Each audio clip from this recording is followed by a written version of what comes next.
Lauren Johansen was found beaten to death and wrapped in a sheet on July 3, 2024 in Harrison County, Mississippi. Her body was found in the back seat of her vehicle. In this video, we will tell you the tragic story of Lauren Johansen.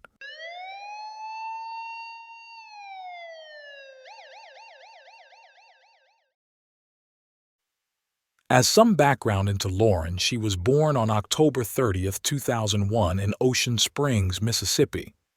Her parents are surgeon Lance Johansen and Tamela Johansen. She had 3 siblings, Kylar, Christian, and Katelyn.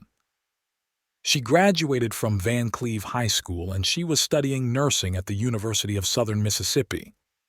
Her father said she wanted to be a nurse because she loved helping people.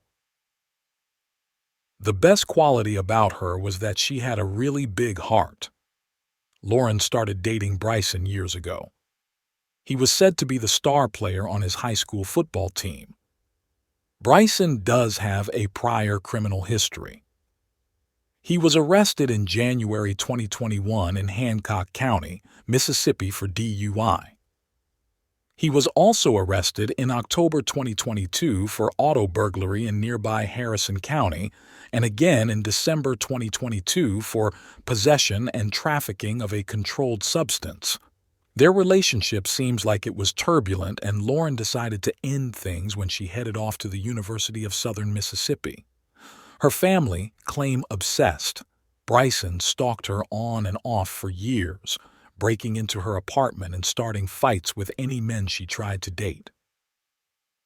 In late 2023, Lauren's family were shocked to learn that she had gotten back with Bricen and that the two had gone on vacation to Nashville. Lauren's father, Lance, said he puts this decision down to her suffering from battered woman syndrome.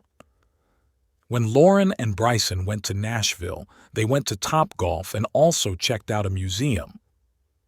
On December 11th, Bricen got drunk and flew into a rage at Lauren.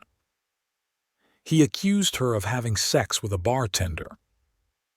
Bricen took Lauren's phone so she couldn't call for help and drove to a parking lot where he allegedly clubbed her with a pistol and pulled out chunks of her hair. He held her captive inside the vehicle for an hour until his mom, Bricen Rivers, overheard screaming in the background on a call to her son and tipped off cops to their location, according to court filings. Lauren was hospitalized for 2 days after the attack. Bricen was arrested and charged with 2 counts of aggravated kidnapping, 1 count of aggravated stalking, and 1 count of coercion of a witness. A preliminary hearing was held on December 18th. Lance and Lauren attended. Lance testified at the time and said that Lauren had been hit over 100 times. He said he feared for her life if Bricen ever got to her again. "I sat in the courtroom in Nashville and told the judge that if they let him out, he was going to kill her," Lance said. He had assaulted her. This was probably the 5th or 6th time where they would get into a fight, and he would beat her. Bricen remained in prison for 4 months. In March 2024, his lawyers filed a motion requesting that his bond be reduced. Judge Blackburn noted in an April 3rd order there was a high likelihood of conviction due to police body camera footage and audio recordings from inside the car. Nonetheless, the judge concluded that a bond of $150,000 is appropriate in this case, noting that it does not appear that Mr. Rivers has any prior criminal history. Bricen was released after his family paid $15,000 to secure his release via a bonding company.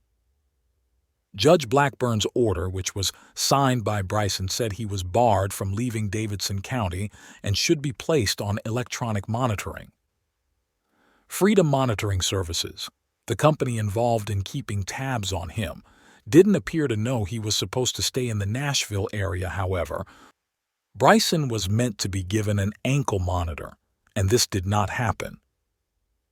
Bricen apparently had accommodation lined up in Nashville, but that fell through and he went back to Mississippi to live with his family. He arrived back there on Saturday, June 29, 2024. On Monday, July 1st, Lance received a voicemail from the Davidson County District Attorney's Office warning him about Bricen's release and that he wasn't being tracked. Wheelock's News obtained a copy of that voicemail, which read, "This is Bailey calling from the District Attorney's Office in Nashville. Bricen Rivers was released from custody. He was supposed to report straight to a GPS company and be put on a GPS monitor, and he was not to leave Davidson County. But as soon as he was released, he did not report to that GPS monitoring company, and he has not been heard from. I wanted to make sure Lauren is safe." On the same day, Bricen called in to say that he would not make it to court in Nashville on July 2nd as he did not have a ride. Lance called Lauren, but she did not answer. When she texted him back, he said it didn't really look like the way she talks.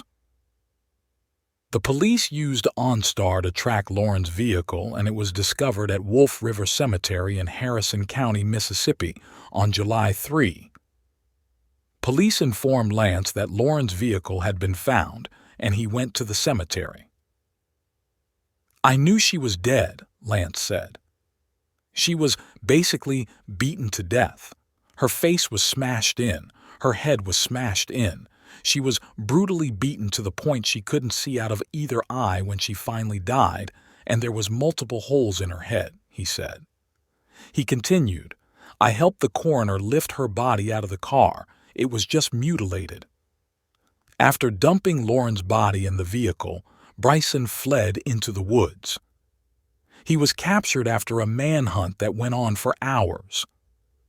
Bricen was booked into Harrison County Jail and was charged with murder. His bond is currently set at $1 million. Lance has spoken about what he thinks Bricen's motivation for the murder was.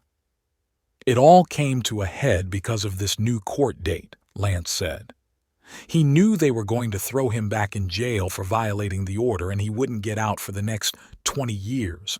He had nothing to lose, so he came for her. My daughter was a wonderful, kind person. She had so much compassion and love for others. There wasn't a mean bone in her body," he added. "All I can do to honor her memory is try and stop this happening to someone else's daughter or granddaughter. Lauren would have hated that more than anything." And if you found this video informative or thought-provoking, please give it a like. Your support means the world to us. Thank you for watching and for joining us on this journey of discovery and remembrance.